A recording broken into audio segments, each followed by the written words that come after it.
हज़रत दाऊद अलैहिस्सलाम की कौम बंदर क्यों बनी, इन पर अल्लाह ताला का अज़ाब क्यों आया और कौम के 70,000 इंसान कैसे बंदर बन गए, तमाम तर तफसीलात आपके साथ इस छोटी सी वीडियो में शेयर करने जा रहे हैं। इससे पहले आप मेरे चैनल को सब्सक्राइब कर लें और घंटी के बटन को भी प्रेस कर दें। जी शुक्रिया। अस्सलाम वालेकुम। हज़रत दाऊद अलैहिस्सलाम की कौम के 70,000 इंसान दरिया के किनारे एक बस्ती में रहते थे। इन पर खुदा की बहुत रहमत थी और जब इन पर खुदा की रहमतें बरसती रही तो वो लोग खुदा से गाफिल हो गए और अपनी दुनिया में मगन हो गए।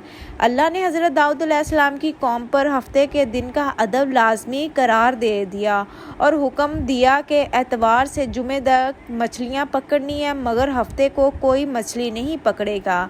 लेकिन इस नाफरमान कौम ने, हज़रत दाऊद अलैहिस्सलाम की कौम ने एतवार से जुमे तक मछलियाँ पकड़नी शुरू कर दी, मगर हफ्ते को मछलियाँ दरिया में ज़्यादा होती थी जो कि अल्लाह ताला की तरफ से ही था और बाकी 6 दिन कम होती थी।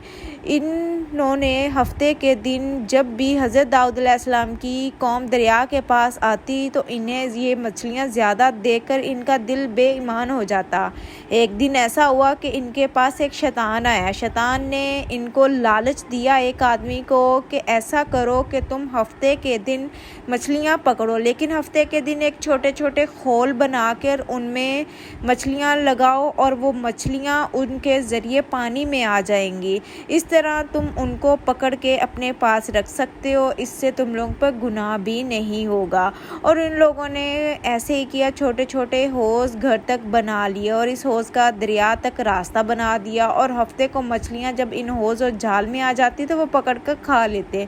इस बस्ती में अल्लाह की कुछ नेक बंदे भी थे। इन्होंने कहा कि तुम लोग बहुत गलत कर रहे हो, बाज आ जाओ।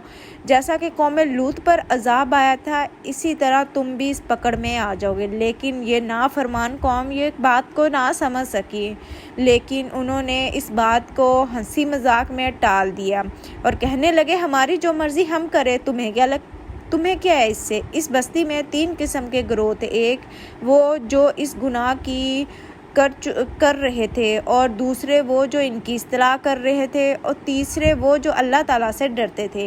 इनको अल्लाह का खौफ था। इन्होंने सोच लिया था कि वो इनके साथ नहीं रहेंगे। इन्होंने एक बस्ती के दरमियान में ईंटों से दीवार बनाना शुरू कर दी और उस दीवार को मुकम्मल करके इनसे 2 हिस्सों में तकसीम कर दिया। एक तरफ वो लोग थे जिनको अल्लाह ताला का डर था और दूसरी तरफ वो लोग थे जो अल्लाह के डर से बेखौफ हो चुके थे और गुनाह करते चले जा रहे थे। और रात रात अल्लाह ताला ने इन पर अजाब नाजिल कर दिया और वो बंदर बन गए। सुबह जब अल्लाह के नेक बंदे सो के उठे और उनको दीवार के पार से कोई आवाज़ तक ना आई तो उन्होंने सोचा कि क्यों ना दीवार के पार देखा जाए कि आखिर इतनी खामोशी क्यों उतारी है। तो जब उन्होंने देखा तो वो लोग सब बंदर बने हुए थे। वो खौफ से चलाने लगे और खुदा से माफ़ी मांगने लगे। नाज़रीन इकराम, हर तरह की हर कौम में ये अजाब नाजिल हुए हैं। हर नबी आया, हर नबी की कौम पर उन्होंने नाफरमानी की, उस कौम ने उन पर अजाब नाजिल हुए। लेकिन एक बात हमारे हज़रत मोहम्मद सल्लल्लाहु अलैहि वसल्लम की उम्मत है कि जिस पर हम लोग इतने गुनाहगार और इतने ज़्यादा अल्लाह ताला के नाफरमान हो चुके हैं, लेकिन इस कौम पर ये अजाब नाजिल नहीं हुए। हर कौम की शक्लें बिगड़ गई, उन पर तरह तरह के अजाब आए, पत्थर तक बन गया। लेकिन हज़रत मोहम्मद सल्लल्लाहु अलैहि वसल्लम की उम्मत पर ये नहीं आया, क्योंकि हज़रत मोहम्मद सल्लल्लाहु अलैहि वसल्लम इस कौम के लिए ज़ारो कतार रोते रहे और अल्लाह ताला से इस कौम के लिए माफ़ी की गुजारिश करते रहे। लेकिन हम फिर भी नाफरमान हैं। अल्लाह ताला हमें अल्लाह ताला के रास्ते पर चलने की तौफीक अता करे और हमें अच्छे काम करने की तौफीक बख्शे।